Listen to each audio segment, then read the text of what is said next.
নমস্কাৰ।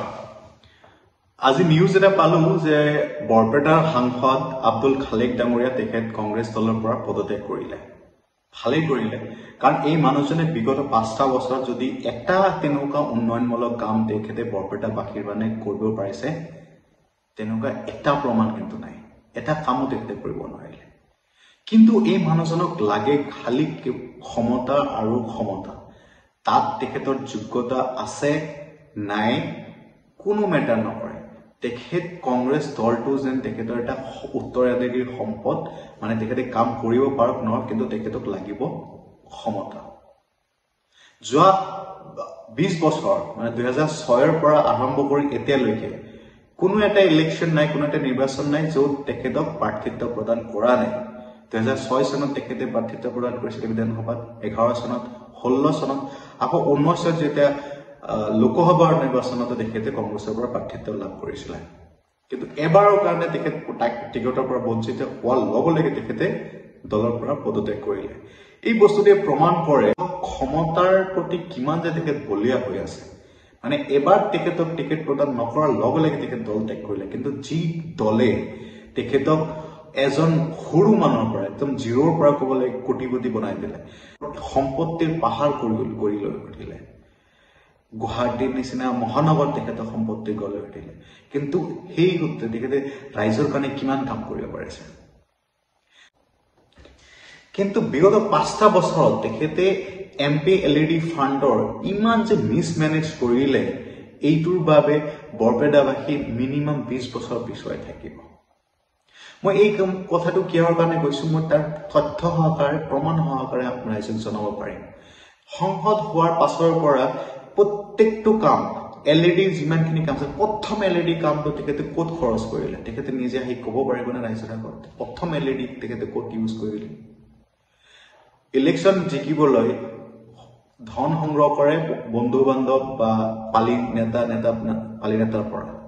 ইলেকশ্যন জিকাৰ পাছত সেই নেতা পালি নেতাক ঋণ পৰিশোধ কৰিবলৈ চৰকাৰী ধনবিলাক ইউজ কৰা হয়। সেইটো কিমান যুক্তিকৰ?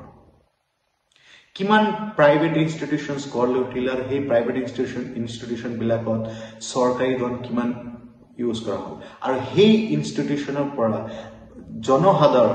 সাধাৰণ ৰাইজে কি উপকৃত হ'ল, কেনেকৈ উপকৃত হ'ল, এই বস্তুটোক ৰাজহুৱা হ'ল।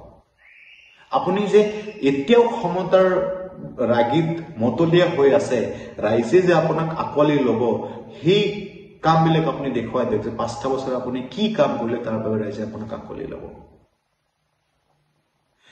কংগ্ৰেছৰ দিনত আপোনাৰ সুবিধা আছিলে, চৰৰ মাটি পট্টা হওক বা বিভিন্ন গৰাখহনীয়াৰ কথাই হওক বা মাইনৰিটিৰ বিভিন্ন সমস্যা সমাধানৰ ক্ষেত্ৰত হওক, সেই ক্ষেত্ৰত আপুনি নিমাত হৈ থাকিল।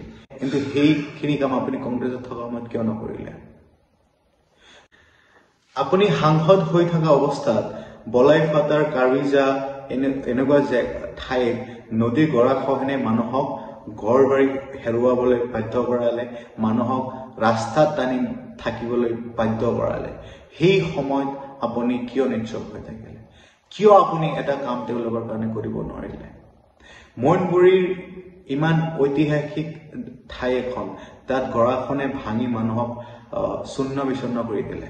সেই সময়ত আপুনি কি কাম কৰিলে তেওঁলোকৰ কাৰণে? কি সমস্যা সমাধান কৰিলে? ১৫ লাখ টকাৰ আপুনি MP LEDৰ পৰা দিব বুলি কৈছিলে, সেই পইচাৰো কিন্তু কোনো ধৰণৰ আমি তথ্য নাপালো। কি ক'ত খৰচ হ'ল, কেনেকৈ খৰচ কৰা হ'ল?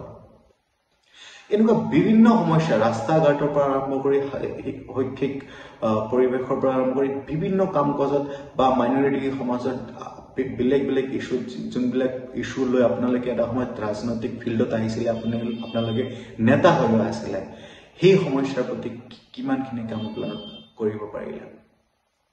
অথচ একো কৰিব পৰা নাই, তথাপি আপোনাক লাগে খালি ক্ষমতা ক্ষমতা ক্ষমতা। ২০০৬ চনৰ পৰা আজিলৈকে প্ৰতিটো নিৰ্বাচনত আপোনাক প্ৰাৰ্থিত্ব প্ৰদান কৰাৰ পাছতো এবাৰৰ কাৰণে প্ৰাৰ্থিত্ব দিয়া নহ'ল, আপুনি দল ত্যাগ কৰিলে। মানে ইমান বছৰৰ পৰা আৰম্ভ কৰি বৰপেটাবাসীত বা জনীয়া সমষ্টিত কোনো ধৰণৰ তেনেকুৱা নেতা নাই, তেনেকুৱা মানুহ নাই, যোগ্যতা থকা মানুহ নাই, যোনবিলাকে হয়তো সমষ্টিবাসীক নেতৃত্ব দিব পাৰিব। আপুনি मैं नहीं तो कौन बे। तू नहीं तो कोई और सही, कोई और नहीं तो कोई और सही, बहुत लंबी है जमीन, मिलेंगे लाखों हसीन, इस जमाने में तू अकेली तो नहीं। গতিকে বহুত বছৰ আপুনি ৰাজত্ব কৰিলে, বহুত বছৰ আপুনি ৰাজভোগ কৰিলে, এতিয়া অকণমান অৱসৰ লওক আৰু পাৰিলে এনজিঅ খুলি বা বেলেগ কোনো কাম কাজত লাগি আকৌ যোগ্যতা অৰ্জন কৰক, তাৰ পাছত আহিব নিৰ্বাচন খেলিবলৈ। মই ৰাইজক অনুৰোধ জনাওক, এনেকুৱা ভণ্ড মানুহক, ক্ষমতালোভী মানুহক আপোনালোকে কেতিয়াও প্ৰশ্ৰয় নিদিব। লাগিলে নিজে ওলাই আহক সমাজৰ দায়িত্ব ল'বলৈ, বিভিন্ন কাম কৰিবলৈ।